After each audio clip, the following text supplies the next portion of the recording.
The Shooting Range. In this episode, Pages of History, Third Wheeler, Tactics and Strategy, Ultra-Low Bombing, and Metal Beasts, Anti-Tank Fighter.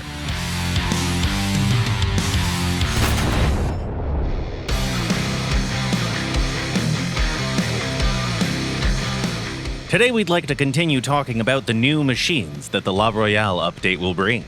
One of them surely deserves some extra attention, since even the basic version of this plane gained it a lot of fans. The modification we're going to talk about today has become a true legend. Please welcome the Su-25T anti-tank attack aircraft, and its modernized version, the Su-39.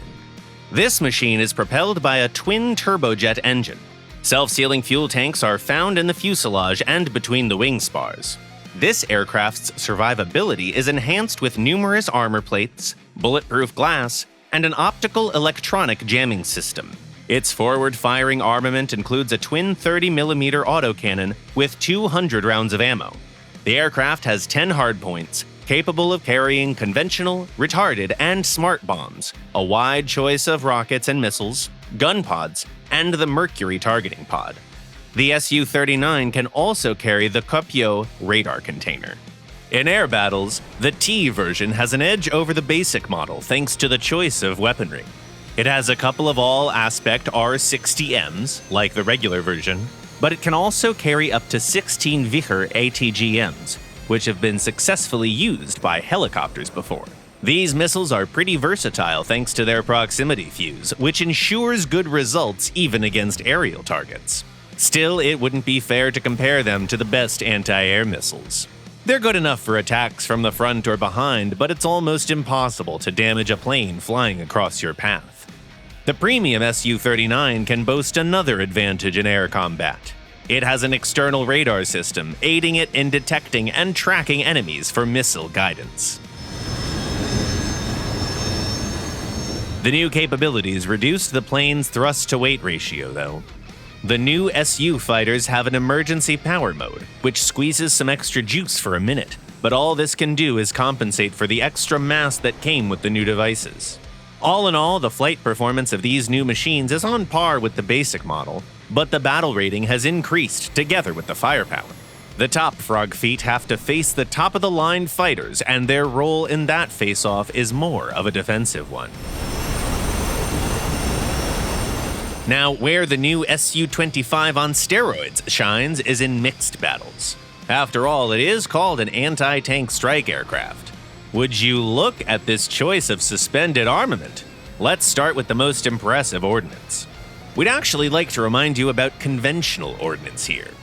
Yes, top-tier anti-air vehicles are dangerous, but the Frogfoot has a few tricks up its sleeve too.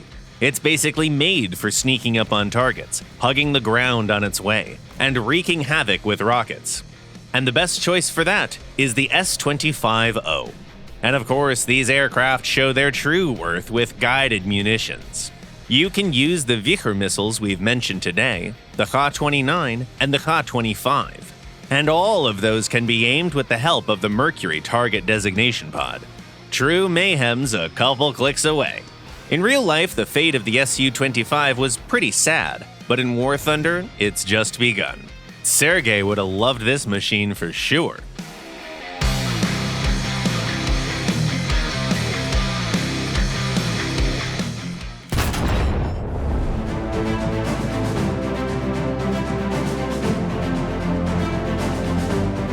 In the 1930s, the Soviet Union could only build tanks with light armor.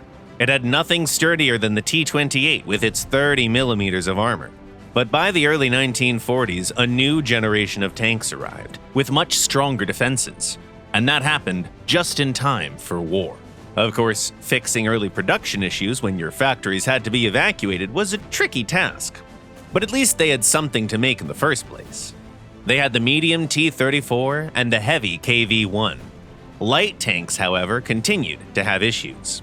The Soviet Army's most produced tank in the 1930s was the T-26, a sluggish infantry tank. It couldn't boast strong armor, but at least it had a 45mm cannon. In the spring of 1941, the shift relief arrived, called the T-50. It was much faster and better protected. The turret now housed 3, and the commander received a cupola. After 10 years, the T-26 was begging to be retired. But the T-50 failed to become a mass-produced tank. The Leningrad factory that had designed it only managed to assemble 50 units. It had to be evacuated to Omsk, where 25 more machines were made. And that was it. The T-50's story ended before it could properly begin. The tank was pretty complicated and expensive, but even that wasn't the culprit. The main issue lay in the engine. It had the diesel B4, basically a 6-cylinder half of the B2, and they couldn't find a production site for it. Meanwhile, the Soviet army was losing ludicrous numbers of tanks every day. Out of the 10,000 T-26 tanks they'd had, only around a quarter was left, and most of those were in the Far East region. The situation was dire and left no time for choosing a new machine. The army needed armor, right then and there, and it didn't care what kind of armor. The solution was found pretty quickly. Moscow Factory No. 37 had been working on the amphibious T-40 tanks before the war. Afterwards, it had to switch to assembling the T-50, but the process was too complicated for the factory's equipment.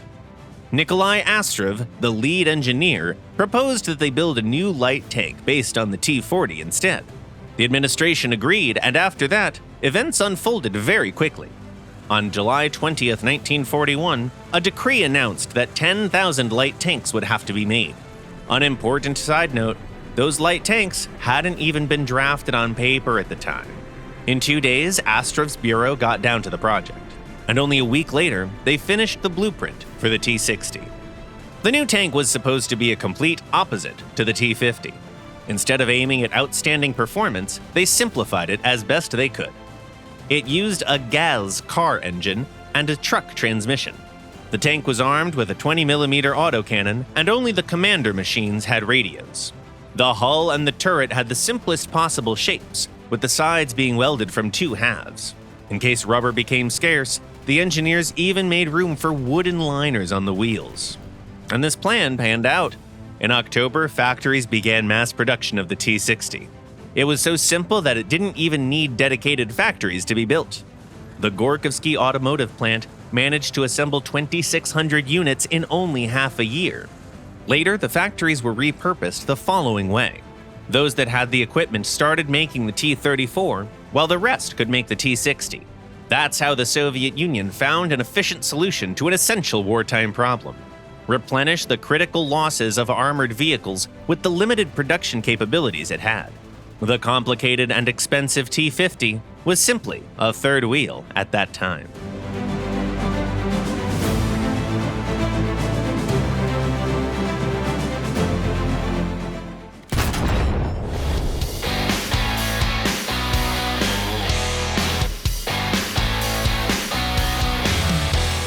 Besides legendary vehicles and picturesque locations, the La Royale update brings a new type of weapon available to top aircraft of most nations: retarded bombs.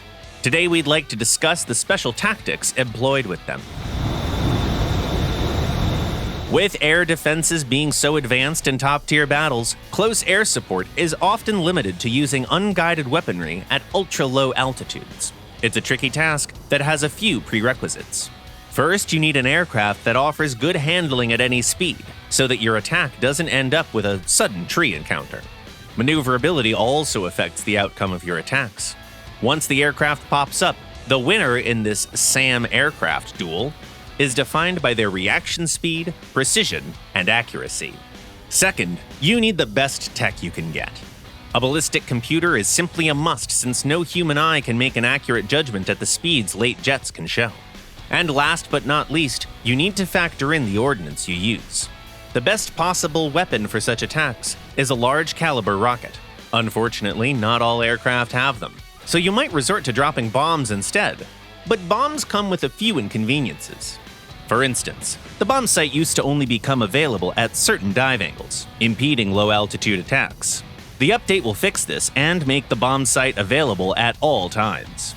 You'll be able to perform precision bombing in level flight and even while tossing the bomb.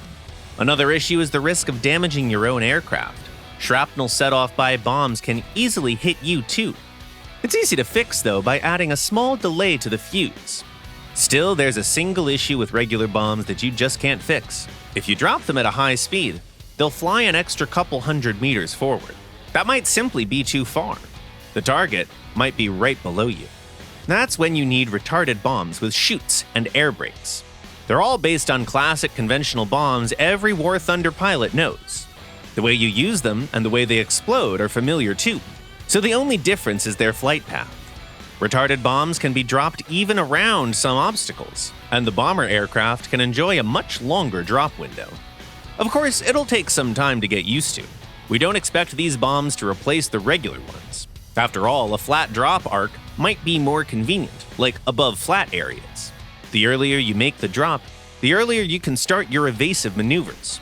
We think it's up to each pilot what type of ordnance they want to use.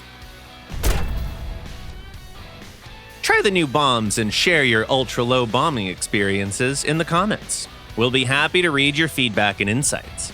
Meanwhile, it's time for us to answer some of the questions you left us in the comments.